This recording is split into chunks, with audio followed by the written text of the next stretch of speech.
dan selamat datang di podcast saya dengan tema bertumbuh dengan karakter bersama pendidik. Hari ini saya bersama narasumber saya, Sabina Ramadhani, yaitu seorang pelajar les yang tidak hanya mengajar tentang pelajaran, namun juga ikut berperan membentuk karakter anak melalui cara belajar penuh dengan nilai hidup.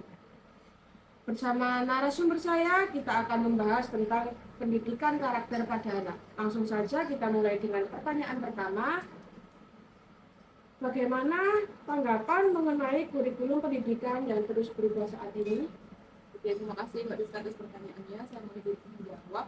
Tanggapan mengenai perubahan kurikulum pendidikan saat ini itu, kalau dilihat dari dampak positifnya, maka sebenarnya negeri kita Indonesia ini sedang menyesuaikan dengan perkembangan zaman.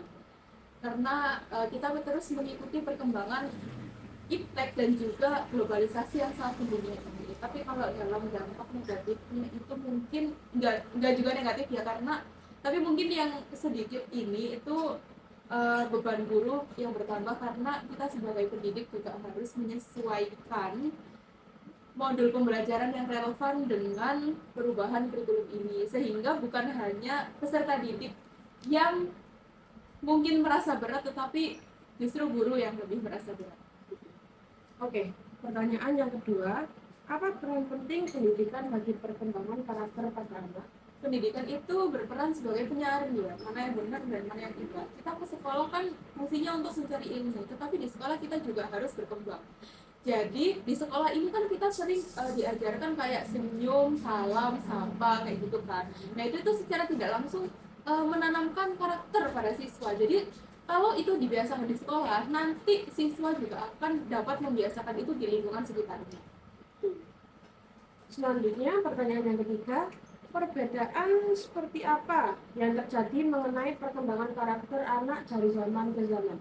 Kalau spesifiknya sih di etika ya, karena kita tahu sekarang itu iptek sudah sangat meluas dan jendela pengetahuan juga semakin terbuka.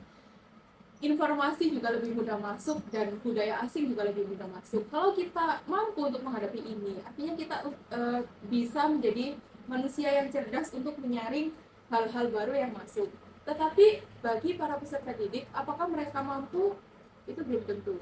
Jadi ya itu, kalau misalnya perbedaan yang sangat spesifik itu di karakter ya, karena kan sekarang anak-anak kan ada juga mereka itu yang ingin mencoba nakal karena ingin mencari jati diri. Nah itu yang berbahaya ya, atas efek dari perkembangan iptek yang tidak bisa dinormalisasi. Oke, lanjut. Faktor apa saja yang mendukung pembentukan karakter pada anak? Kalau faktor yang mendukung pembentukan karakter pada anak itu, yang pertama ada faktor keluarga. Keluarga sebagai lingkungan terdekat anak ya. Jadi di keluarga harus, ya namanya orang tua yang tugasnya adalah membimbing dan mendidik anak, karena anak sejatinya adalah tanggung jawab orang tua. Lalu yang kedua adalah pendidikan. Kita sebagai tenaga pendidik juga harus membantu memberikan pendidikan yang relevan kepada anak, karena anak adalah generasi penerus bangsa ya. Lalu untuk faktor terakhir itu mungkin lingkungan masyarakat ya, karena lingkungan masyarakat yang positif juga akan uh, mendukung proses perkembangan diri yang positif untuk anak. Oke, lanjut. Nilai atau karakter apa yang paling penting ditanamkan kepada siswa di era sekarang? Nilai atau karakter yang penting ditanamkan pada siswa, yang pertama adalah etika ya, karena ilmu tanpa etika juga tidak akan berjalan dengan balance gitu. Lalu yang kedua itu mungkin kedisiplinan ya, karena ya anak harus mampu untuk bersikap disiplin dan apa ya,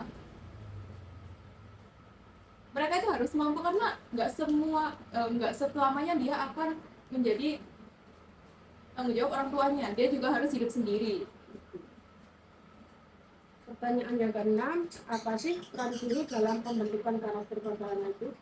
Peran guru dalam pembentukan karakter adalah membimbing, karena kan kita nggak tahu ya, saya kan lebih bilang kalau faktor terdekat atau faktor pendukung pembentukan karakter anak adalah keluarga dan lingkungan. Tapi kan kita nggak tahu anak ini dengan latar belakang lingkungan dan keluarga yang baik atau tidak.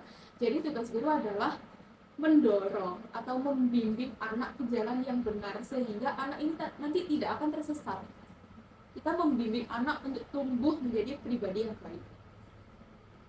Pertanyaan yang ketujuh, bagaimana cara mengajarkan nilai kejujuran, tanggung jawab, serta disiplin dalam kegiatan belajar sehari-hari tanpa membuat siswa merasa tertekan?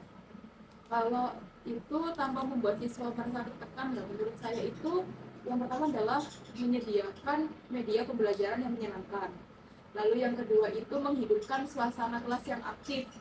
Dan yang ketiga itu memberikan reward atau penghargaan kepada siswa-siswa. Contohnya nih kalau dia berhasil mengerjakan PR atau kalau hari ini dia berangkat lebih awal, kalau nggak gitu dia melakukan kegiatan sehari-hari, contohnya sholat 5 waktu kayak gitu. Jadi anak itu tidak akan merasa terbebani, dia akan merasa bahwa belajar itu menyenangkan gitu. Dia akan merasa bahwa dengan belajar saya bisa mendapatkan ilmu yang menyenangkan, saya bisa belajar dengan menyenangkan kayak gitu.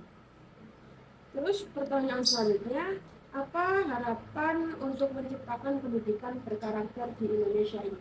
Harapannya ya itu kita para pendidik ya lebih mengayomi siswa, kita juga lebih untuk bisa ikut andil berpartisipasi dalam perkembangan proses pendidik ya. Kita juga harus melakukan evaluasi kepada diri sendiri, apakah peserta didik kita selama didik kita itu adakah perkembangan atau tidak begitu. Itu sih harapannya. Pertanyaan selanjutnya, mengapa pendidikan karakter itu sangat penting untuk anak?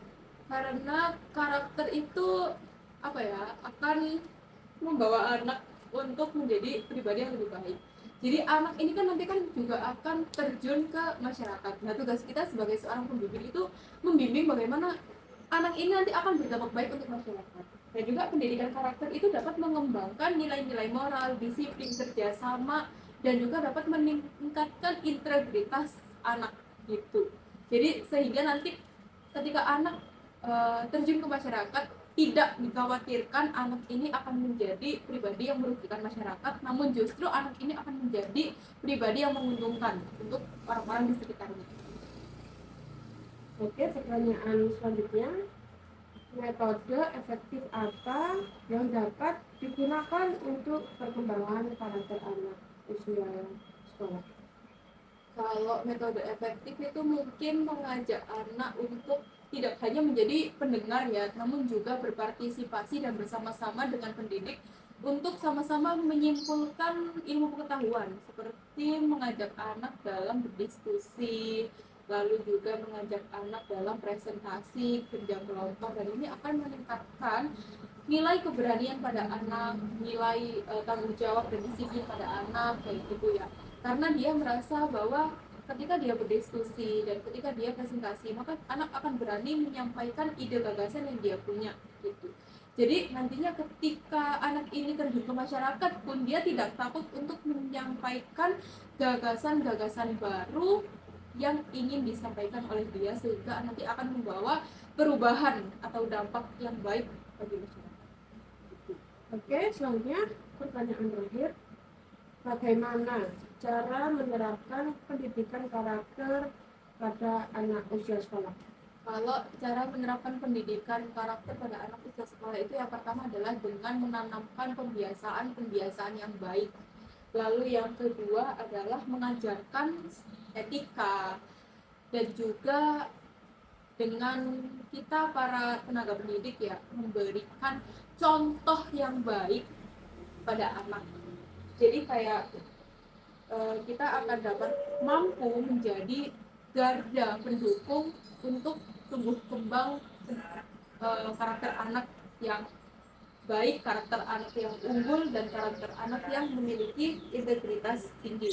Namun juga hal ini harus selaras dengan peran orang tua dan juga masyarakat dalam pertumbuhan karakter anak. Karena kalau hanya dengan pendidik saja itu tidak akan berjalan konsisten kecuali dibantu dengan peran dari lingkungan terdekat. Oke, cukup sekian podcast saya bersama narasumber saya. Saya akhiri. Wassalamualaikum warahmatullahi wabarakatuh.